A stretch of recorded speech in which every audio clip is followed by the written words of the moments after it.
নমস্কার বন্ধুরা, অনুভার রান্নাঘরে আরো একটি নতুন রেসিপিতে আপনাদের সবাইকে স্বাগত জানাচ্ছি। বন্ধুরা, আজকে আমি তৈরি করে দেখাবো কোনো রকম মাছ ছাড়াই সম্পূর্ণ নিরামিষ মাছের রেসিপি। আপনারাই দেখলে অবাক হয়ে যাবেন যে মাছ ছাড়া কিভাবে নিরামিষ মাছের রেসিপি তৈরি করা যায়। আসুন তাহলে দেখে নিন বন্ধুরা আমার আজকের রেসিপিটি। আশা করছি আপনাদের খুবই ভালো লাগবে।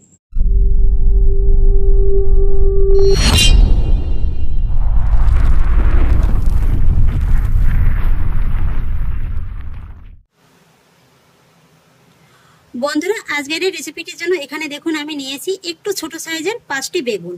এবার আমি সবার প্রথমে বেগুনের এই বোটার অংশের দিকে কেটে বেগুনটাকে দুই ভাগে কেটে নেব। এই যে বন্ধুরা দেখুন, আমি বেগুনগুলোকে ঠিক এইভাবে কেটে খুব ভালো করে ধুয়ে পরিষ্কার করে নিয়েছি। আর বন্ধুরা, বেগুনগুলো কাটার সময় কিন্তু অবশ্যই একটা জিনিস খেয়াল রাখবেন, বেগুনের ভিতরে যেন কোনো রকম পোকা না থাকে। আমার একটা বেগুনে পোকা বেরিয়েছে, তাই কিন্তু আমি এখানে 4খানা বেগুন নিয়েছি। আর বন্ধুরা, মাছ ছাড়া যে সম্পূর্ণ নিরামিষভাবে কিভাবে মাছের ঝোল তৈরি করা যায় দেখতে থাকুন আমার আজকের এই রেসিপিটাতে। এবার আমি এই বেগুনগুলোকে একটা সাইডে সরিয়ে রাখবো। আর এবার দেখুন আমি এখানে নিয়েছি মিডিয়াম সাইজের একটি সেদ্ধ আলু। আলুটাকে আমি আগেই সেদ্ধ করে এইভাবে ম্যাশ করে নিয়েছি। এবার আমি এই সেদ্ধ আলুর ভিতরে দিয়ে দেবো 3 চা চামচ বেসন, স্বাদ অনুযায়ী সামান্য একটু লবণ, খুবই সামান্য একটু হলুদ গুঁড়ো, হাফ চা চামচেরও একটু কম লাল লঙ্কার গুঁড়ো, আর হাফ চা চামচ ধনে গুঁড়ো। এখানে আমি আর কোনো মশলা ব্যবহার করলাম না। এই সামান্য কয়টা মশলার উপকরণ দিয়েই আলুটাকে খুব ভালো করে মেখে নেব। যদি মাখাতে মাখাতে দেখেন যে মাখানোটা একটু শক্ত মনে হচ্ছে, তাহলে সাধারণ একটু জল দিয়ে কিন্তু আলুটাকে মেখে নিতে হবে। আলুটা মেখে নেওয়ার পরে সাধারণ একটু শক্ত মনে হচ্ছে, তাই আমি এর ভিতরে খুবই সামান্য একটু জল দিয়ে ব্যাটারটিকে একটু নরম করে নেব। আমরা সাধারণত বড়া ভাজার জন্য ঠিক যেরকমটা ব্যাটারটা তৈরি করে থাকি, এই ব্যাটারটাও কিন্তু ঠিক সেরকমই হতে হবে। এই যে দেখুন,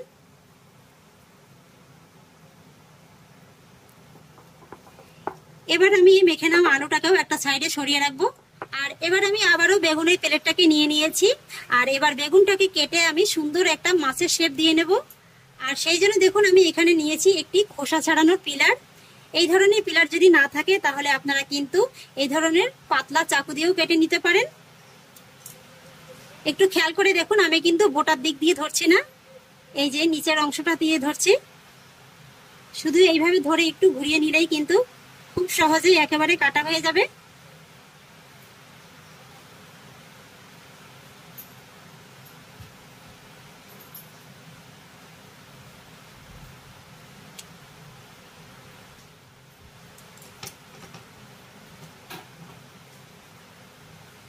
তারপরে একটা চাকুর সাহায্যে পিছনটা একটু এইভাবে কেটে দিলেই কিন্তু হয়ে যাবে। এই যে দেখুন বন্ধুরা, কত সুন্দর একটা মাছের শেপ চলে এসেছে। একই রকম ভাবে বাকি সব বেগুনগুলোকেও আমি কেটে নেব।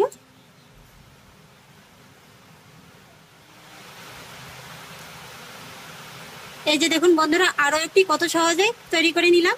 আর এইভাবেই কিন্তু আমি সব কটিকে তৈরি করে নিয়েছি। এবার আমি এই মাছের প্লেটটিকেও একটা সাইডে ছড়িয়ে রাখবো। আর তারপরে দেখুন আমি আরো একটি বাটিতে নিয়ে নিচ্ছি 3 চা চামচের মতো বেসন।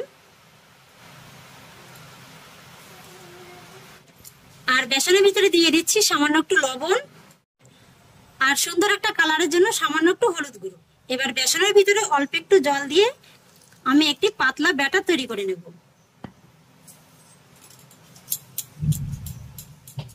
ব্যাটারটি তৈরি করা হয়ে গেছে। এই যে দেখুন, ঠিক এরকমই কিন্তু খুব পাতলা করে ব্যাটারটিকে তৈরি করে নিতে হবে। এবার আমি এই ব্যাটারটিকেও একটা সাইডে সরিয়ে রাখবো। এবার আমি যে বেগুনগুলো কেটে রেডি করে রেখেছিলাম, এই যে আলু মাখাটা, এবার এই কেটে নেওয়া বেগুনের উপর থেকে এইভাবে একটা পাতলা প্রলেপের মতো দিয়ে দিতে হবে।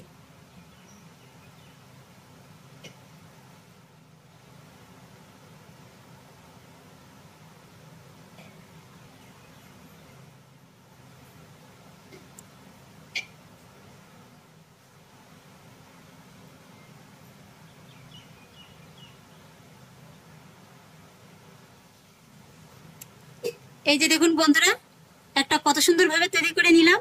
আর এখন দেখে কি বোঝা যাচ্ছে যে এটা মাছ নয়।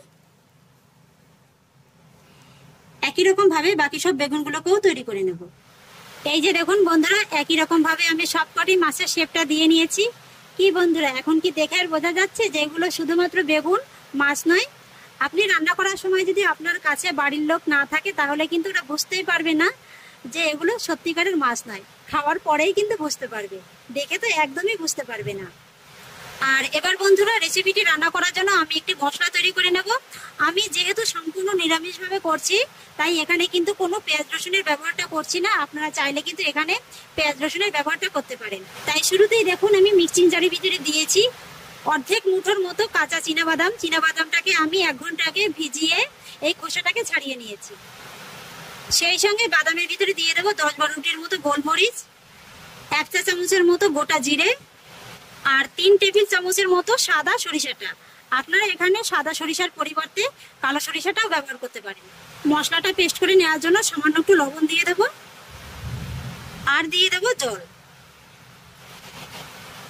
এবার আমি মশলাটাকে খুব ভালো করে পেস্ট করে নেব। মশলাটিকে আমি খুব ভালো করে পেস্ট করে নিয়েছি।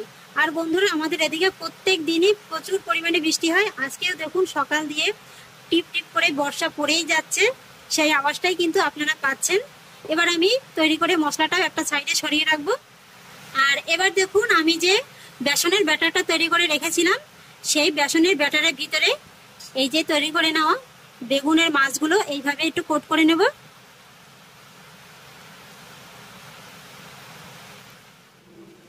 আর এবার দেখুন বন্ধুরা নিরামিষ মাছগুলো ভেজে নেওয়ার জন্য আমি কড়াইতে কিছুটা পরিমাণে সরিষার তেল গরম বসিয়ে দিয়েছি। আপনারা কিন্তু রান্নাটা সাদা তেলেও করে নিতে পারেন। এবার আমি এক এক করে এই মাছগুলো গরম তেলের ভিতরে ছেড়ে দেবো। আর এই সময় তেলের টেম্পারেচারটা কিন্তু খুব বেশি হাইতে দিয়ে ভাজতে যাবেন না। আর যে দিকটা পুর দেওয়া আছে সেই দিকটা কিন্তু আগে দিয়ে দেবেন। আমি একসঙ্গে সবগুলো দিলাম না, যে কটা ধরলো সেই কটাই দিলাম। 3-4 মিনিট বাদে এবার আমি এগুলোকে উল্টে দেবো।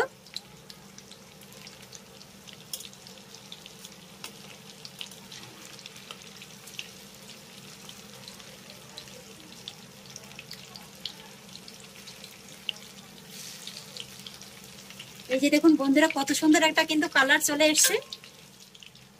একটা পাশ উল্টে দেওয়ার পরে একই রকম ভাবে আমি অপর পাশটা ভেজে নেব। তবে কিন্তু এটাকে খুব বেশি একটা টাইম নিয়ে ভেজে নেওয়ার প্রয়োজন নেই। মোটামুটি বেগুনটা 50% মতো সেদ্ধ করে ভেজে নিলেই হয়ে যাবে। নিরামিষ মাছগুলো আমার ভেজে নেওয়া হয়ে গেছে। এবার আমি তুলে নেব। একই রকম ভাবে পরের বেসেরগুলোও ভেজে নেব। এবার আমি মাছের গ্রেভিটা রান্না করে নেব। আর গ্রেভিটা রান্না করার জন্য কিন্তু কড়াইতে যতটা তেল ছিল তার অর্ধেকটা পরিমাণে তেল আমি কমিয়ে নিয়েছি। আর এবার আমি এই গরম তেলের ভিতরে দিয়ে দেবো 1/2 চা চামচের মতো গোটা জিরে আর একটি তেজপাতা।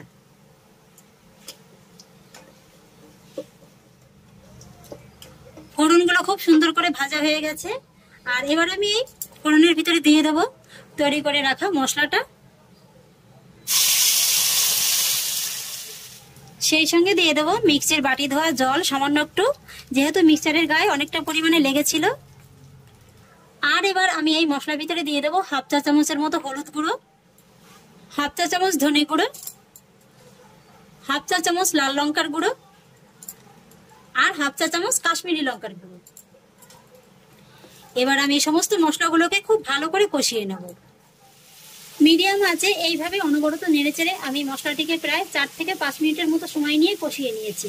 এই যে দেখুন বন্ধুরা মশলাটা কিন্তু খুব সুন্দরভাবে কষানো হয়ে গেছে। কাঁচা বাদামে যে কাঁচা কাঁচা গন্ধটা থাকে না, সেটা কিন্তু এইভাবে কষিয়ে নেওয়ার ফলে খুব ভালোভাবেই একেবারে চলে যাবে। আর ঠিক এই পর্যায়ে আমি এর ভিতরে দিয়ে দেবো মিডিয়াম সাইজের 2টো পাকা টমেটো কুচি। সেই সঙ্গে দিয়ে দেবো স্বাদ অনুযায়ী লবণ। এবার লবণ আর পাকা টমেটো কুচিটাকেও মশলার সঙ্গে একবার ভালো করে মিশিয়ে দেবো। তারপরে এই মশলার ভিতরে আবারও সামান্য একটু জল দিয়ে এই টমেটোটাকে মশলার সঙ্গে ভালো করে কষিয়ে নেব। এইভাবে একটু সাধারণ একটু জল দিয়ে মশলাটাকে কষিয়ে নিলে টমেটোটা যেমন খুব সুন্দরভাবে নরম হয়ে যাবে আর সরিষাটা অতিরিক্ত কষিয়ে নেওয়ার ফলে আর তিতেও লাগবে না। আর এইভাবে কষিয়ে নেওয়ার জন্য আমি কিন্তু এবার ঢাকা চাপা দিয়েই মশলাটিকে কষিয়ে নেব। প্রায় 4 থেকে 5 মিনিট বাদে ঢাকাটা তুলে নিচ্ছি। মশলাটা দেখুন বন্ধুরা খুব সুন্দরভাবেই কিন্তু কষিয়ে নেওয়া হয়ে গেছে। আর এবার আমি এই কষিয়ে নেওয়া মশলার ভিতরে দিয়ে দেবো 1 চা চামচের মতো চিনি। যেহেতু নিরামিষ রান্না তাই চিনিটা দিলে কিন্তু খেতে ভালো লাগবে। যদি অপছন্দ করেন তাহলে স্কিপ করে যেতে পারেন। আর দিয়ে দেবো 1/2 টেবিল চামচের মতো গরম মশলা গুঁড়ো। এবার গরম মশলা গুঁড়োটাও ভালো করে একবার মিশিয়ে দেবো। আর এবার আমি এর ভিতরে অ্যাড করব জল।